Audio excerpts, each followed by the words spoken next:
చేయలేదు అని చెప్తున్నాను. మీరు చేశారు అనట్లేదు, ఇప్పటికీ కూడా ఈ బెట్టింగ్ యాప్స్ ప్రమోట్ చేస్తున్న వాళ్ళకి మీరేం చెప్తారు అంటున్నా. గుమ్మడికాయ దొంగ ఎవరంటే భుజాలు దౌడుకున్నట్టు మీరు ప్రమోట్ చేస్తున్నారని నేను అనట్లేదు కదా. మీరు అటు ఇప్పుడు చూడండి, నేను ఒక జర్నలిస్ట్ తో మాట్లాడేంత సీట్ కూడా నాకు లేదు, కానీ మీరు అటు తిరిగి నన్ను ఏదో ఇరికిచ్చే పాయింట్ లో పెడదాం అనుకుంటా. అంటే మీరు ఒక మాట చెప్పి ఏదైనా మాట నేను మళ్ళీ రిటర్న్ అంటే దాన్ని ఏదో తప్పుదో పట్టిస్తారో అన్న భయంతో నేను మీతో అట్లా చెప్తున్నా. తప్పుదో పట్టించే ప్రయత్నం మేము చేయట్లేదు, ఉన్నదే మాట్లాడతాం. Okay madam. అయితే ఒకవేళ మీరే తప్పుదో పట్టిస్తున్నారు కదా, మీరు చేసిన వీడియో గురించి ఇప్పటికీ కూడా అలాంటి ప్రమోట్ చేసే వాళ్ళకి మీరేం చెప్తారు అని నేను అడిగాను. మీరే నా హెల్త్ ఇష్యూ ఉంది, నేను ఇప్పటికీ ఏం చేయట్లేదు, ఇప్పుడే ఈ వీడియో చేయడం జరిగింది, అది కూడా డిలీట్ చేసేసాను అని మీరే చెప్తున్నారు. అవును కరెక్ట్. ఇంకా దాంట్లో నేను చెప్పాలనుకుంది మీరు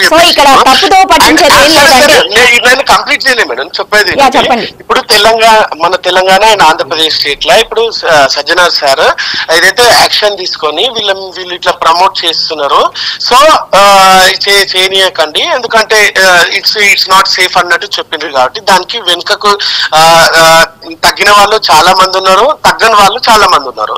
ఇంకొకటి ఏంటంటే ఇప్పుడు చాలా మంది తెలుగు ఇన్ఫ్లుయెన్సర్స్ కూడా ఎక్కడి నుంచి ఇన్ఫ్లుయెన్స్ అవుతారంటే కాపీ కంటెంట్, కొంచెం కాపీ చేయడము, కొంచెం వాళ్ళకి వేసే వ్యూస్ రావడం అని అనుకునేది ఏంటంటే హిందీ కంటెంట్ అంటే నార్త్ సైడ్ చేసే కంటెంట్ అక్కడ నుంచి స్టార్ట్ అవుతుంది మేడం. ఓకేనా.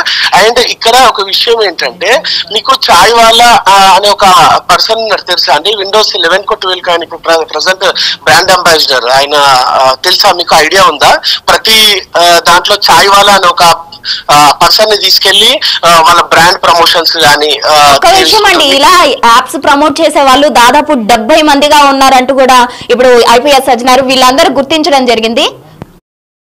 మా దగ్గర మొత్తం లిస్ట్ ఉంది, ఎవరెవరైతే ఈ బెట్టింగ్ యాప్స్ ప్రమోట్ చేస్తున్నారో మొత్తం లిస్ట్ అయితే మా దగ్గర రెడీగా ఉంది.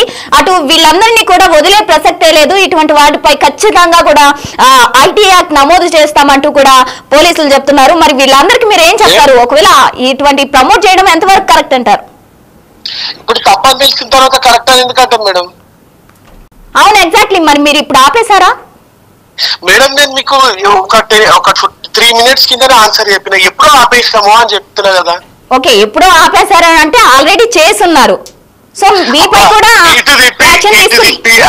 ఇటు తిప్పి అటు తిప్పి నువ్వు చేసినావు అనేసి అంటే ఇప్పుడు చేసిన వాళ్ళ లిస్టులు చాలా ఉంటాయి. ఇప్పుడు వాళ్ళందరినీ కూడా వదిలే ప్రసక్తే లేదు. చాలా మంది అమాయకులు ఇటువంటి బెట్టింగ్ యాప్ల వల్ల ప్రాణాలు కోల్పోయారు.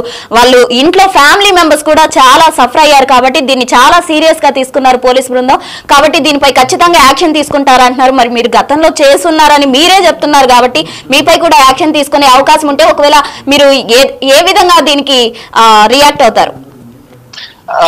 మీకు ఒక సంఘటన గుర్తుండొచ్చు, గట్కేసర్ పిఎస్ పరిధిలో చందు నా ఫ్రెండ్ వ్యక్తి ఒక 20,000 రూపీస్ కట్ట పడేస్తే దానికి రోడ్డు మీద ట్రాఫిక్ జామ్ అయింది. సో నేషనల్ హైవే వైలేషన్ జరిగింది. సో నువ్వు ఒకసారి పిఎస్ కి రావాలంటే మేము ఇమీడియట్ గా నేను చందు గట్కేసర్ పిఎస్ కి అదే రోజు సార్ ఎవరైతే ఫోన్ చేసిండ్రో అదే రోజు అదే పిఎస్ పరిధికి వెళ్ళి అక్కడ ఏమంటారు అక్కడ అంటే తన దగ్గరికి వెళ్ళడం జరిగింది, రిక్వెస్ట్ చేసుకోవడం జరిగింది. లేదు ఇది రిక్వెస్ట్ చేసి అయ్యేది కాదు, డెఫినెట్లీ నేను ఒకసారి అంటే కేసు అవుతుంది అని చెప్పినప్పటికీ కూడా మేము అక్కడ ఉండి అక్కడ నెక్స్ట్ డే కేసు అయింది. మమ్మల్ని ఆ రోజు నైట్ ఇంటికి పంపించిండ్రు. ఓకేనా. మమ్మల్ని అంటే నేను పక్కన నా మీద కాదు తల్లి, అది చందు గురించి మీ దోస్త్ అని చెప్పారు కదా. అవును నా దోస్తే గానీ ఇప్పుడు ఆడికి పోయి నెక్స్ట్ డే రమ్మంటే నెక్స్ట్ డే వెళ్ళి ఏమంటారు వాళ్ళు ఏదైతే శిక్ష వేసిండ్రో అది తీసుకొని దానికి బెయిల్ తీసుకొని రావడం అయితే జరిగింది. అంటే నేను ఈ విషయం ఎందుకు చెప్తున్నానంటే మేము అంటే ఒకవేళ చట్టపరంగా చర్యలు తప్పవనంటే డెఫినెట్లీ చట్టానికి లొంగిపోతాం కదా, దాంట్లో తప్పే ఉంది. అంటే మీరు లొంగిపోవడానికి సిద్ధంగా ఉన్నారు అంటారు? అంతే కదా. ఓకే, రైట్ అండి విజు గౌడ్ గారు, థ్యాంక్ యూ అండి. కదండి, విజ్జు గౌడ్ బిగ్ టీవీతో ఫోన్ లైన్ లో మాట్లాడడం జరిగింది. అయితే తన గతంలో ఇటువంటి బెట్టింగ్ యాప్స్ ప్రమోట్ చేయడం జరిగింది. అయితే ఒక్కసారిగా పోలీసులు ఐటీ యాక్ట్ నమోదు చేస్తున్నారు అని తెలుసుకున్న తర్వాత ఇది చేయడం తప్పు అని గ్రహించి తను ఆపేశాను అని చెప్తున్నాడు.